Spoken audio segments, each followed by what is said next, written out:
Now, having reviewed the Realme 7, it's now time to turn our attention to the more premium model in the series, the Realme 7 Pro. Now, this phone is the successor to the Realme 6 Pro, and it does boast of some big upgrades.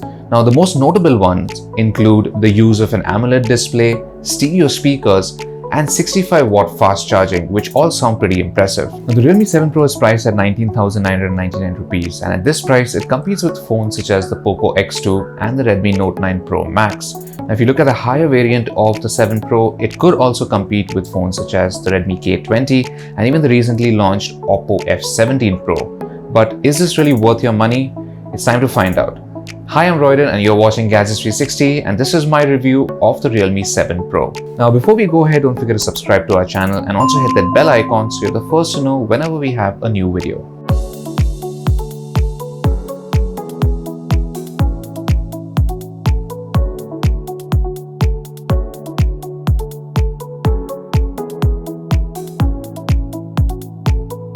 The Realme 7 Pro features the same mirror split design on its back as the Realme 7, but it's a lot slimmer and lighter. This makes it a lot more comfortable to hold and use. The frame and the back panel are still made of plastic, but the quality is very good and the phone feels sturdy overall. The matte finish for the back means it doesn't pick up fingerprints easily, and the mirror blue unit that I have looks good. The first big feature to note is the display. It's slightly smaller compared to the one on the 6 Pro at 6.4 inches, but it's a Super AMOLED panel with a Full HD Plus resolution and Corning Gorilla Glass. The Super AMOLED display is bright and colors are rich. It's great for watching videos, and this experience was enhanced by the stereo speakers. The stereo effect is good as the earpiece gets almost as loud as a bottom-firing speaker, and Dolby Atmos helps boost the volume and audio fidelity. The Realme 7 Pro has an always-on display mode and an in-display fingerprint sensor. Fingerprint unlock worked well in my experience, and face recognition was equally quick. Now, sadly, this phone ditches one big feature from the Realme 6 Pro, and that's a high refresh rate display.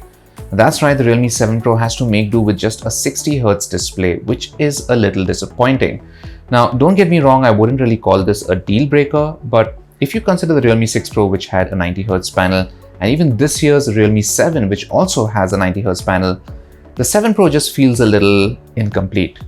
There's no HDR10 certification either, which is a big bummer considering lower priced phones such as the Motorola One Fusion Plus do offer this. The Realme 7 Pro performed well in the time I spent with it, and I'm not surprised as it features the same Qualcomm Snapdragon 720G as the 6 Pro.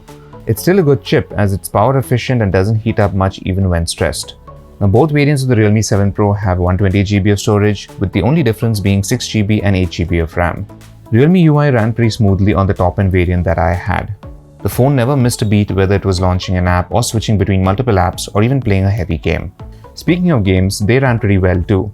Colorful titles such as Super Clone looked great, and even heavier ones such as Battle Prime ran smoothly at the highest in-game quality settings. There's a 4500 mAh battery in the Realme 7 Pro, which on average easily lasted for more than a day on one charge. Our HD video loop test also showed promising results, with the phone lasting a little over 22 hours. Now, it takes barely any time to fully charge it too, thanks to the 65-watt fast charging adapter. Now, in my test, the 7 Pro's battery charged up to 87% in half an hour and took roughly 10 more minutes or so to reach about 100%. The rear cameras in the Realme 7 Pro are similar to those of the Realme 7. These are a 64-megapixel Sony IMX682 main camera, an 8-megapixel ultra-wide-angle camera, a 2-megapixel depth camera, and a 2-megapixel macro camera. Now, for selfies, there's a single 32-megapixel camera with a rather narrow f2.5 aperture. Now, compared to the Realme 6 Pro, the Realme 7 Pro misses out on the ultra-wide-angle selfie camera and even a rear telephoto camera. Now, according to Realme, the new 64-megapixel rear sensor on the 7 Pro should be able to give you similar, if not better clarity than using a 2x optical zoom camera. So let's put this to the test against Realme's own 6 Pro. Now, in the first shot, we focused on a rather large object at a distance. If we zoom in here to examine both photos, the Realme 7 Pro produced very similar details compared to the photo taken using the telephoto camera on the 6 Pro. Now, using 2x digital zoom on the 7 Pro, the results were pretty decent, but the 6 Pro's telephoto camera did still produce slightly better details and a smoother depth of field. However, the differences were very minor. The bottom line is, if you want to take good zoomed in shots with the 7 Pro, it's best to shoot a 64 megapixel photo and then magnify and crop it later. Regular photos taken in daylight generally looked good. HDR was handled well, details were good and colors looked natural. The same was true for close-ups as well, which had a smooth natural background blur. The ultra-wide-angle camera didn't produce the best details, and in daylight I did notice some very apparent chromatic aberration in landscape shots. Portrait shots were handled well with good edge detection and pleasing background blur.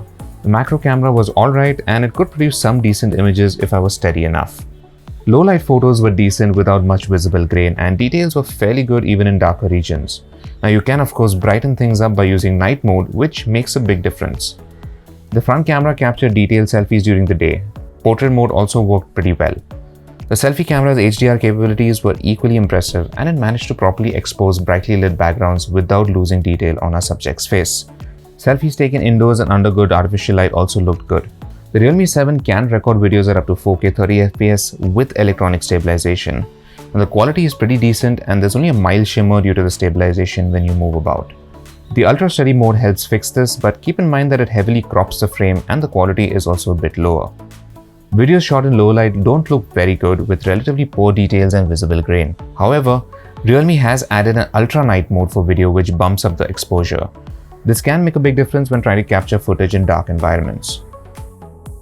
All things considered, I think Realme has done a fairly good job in crafting the Realme 7 Pro. It brings some meaningful upgrades to the Realme 6 Pro in the form of an AMOLED display, stereo speakers and much faster charging. Now the primary rear camera has improved a bit too thanks to the new sensor, but overall I think all the cameras in general could still do better in low light. I'm not sure if ditching the ultra wide angle selfie camera was the best move, as unlike a depth camera, it could actually be pretty useful.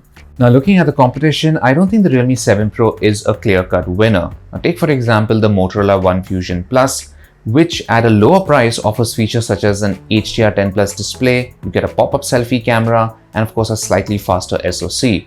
Now keep in mind that the Poco X2 and the Samsung Galaxy M51 are also two pretty exciting phones that should be launching soon.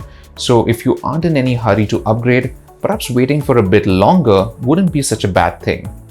So that's it for my review of the Realme 7 Pro. Let me know what you think about this phone in the comments below. And as always, for all things tech, log on to gadgets360.com.